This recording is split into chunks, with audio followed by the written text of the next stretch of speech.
বাবা তো বাবা, এরকমই হয়। বাবারা যতক্ষণ থাকে বটগাছ হয়ে ছায়া দিয়ে রাখে।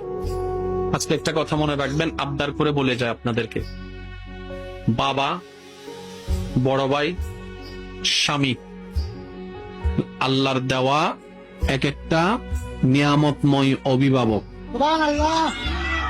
স্বামী এটা যেমনই হোক, যদি ইনকাম কমও করে, কিন্তু সেই স্বামী যতদিন বেঁচে থাকে ওই স্বামীর স্ত্রীকে কেউ আঙ্গুল তুলে সহজে কথা বলতে পারে না।